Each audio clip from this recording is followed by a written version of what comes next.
What's up? It's AK Babyface. Subscribe to supporting icons for the latest boxing news. So just a real quick video here. Obviously I'm going to ask you guys the question of what is it that Kubrat Pulev should do next? Because Kubrat Pulev, obviously with a win over Hughie Fury this past weekend, in very, very good fashion by the way, it's a case of what does he do now? Because now he's the IBF mandatory of the Anthony Joshua title, the IBF of course. The IBF haven't called for that fight yet, but they will within the next several months. It will happen. So what does Kubrat Pulev do now? Now, against Hughie Fury, although he looked good and he looks physically better than what he has done in a long, long time. He's 37 years old. He's no spring chicken. But he looked real good in that ring, and his boxing finesse was as good as ever. Bearing in mind, he hasn't had a fight in 18 months. His last fight was Kevin Johnson, where he went the distance with him. So, is it a case of Kubrat Pulev will just wait around for his world title shot now? Is it a case of he should go on the road and take a couple of tick-over fights maybe? Or should he go fight a Povetkin? That would be an interesting one, I think.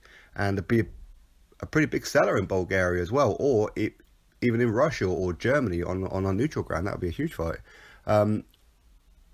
I think Kubrat Pulev has a lot of options. His inactivity has meant that he hasn't been ranked in the world rankings for quite some time.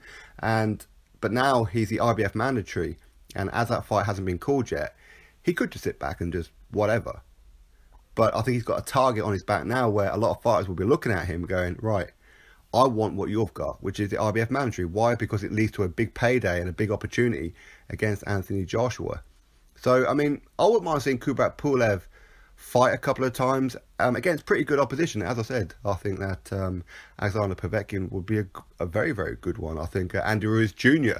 would be a good one, or Joseph Parker would be a good one.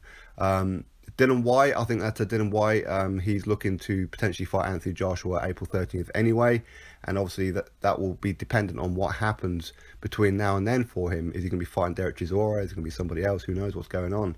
Right now we're still waiting on news.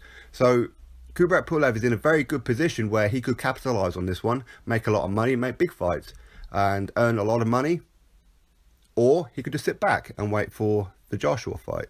For me, I think sitting back is dangerous for him, especially being he's 37 years old. And if the IBF are not going to call it until, what, the next 6 or 7 months, maybe a bit longer, then he's only going to get older, isn't he? And he's only going to slow down. I mean, you can't help slowing down. It's just a natural progression. So, yeah.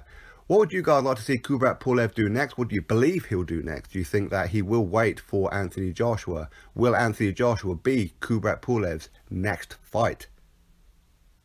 Drop your thoughts below about it. Click that thumbs up and, of course, subscribe. Catch you all on the next video.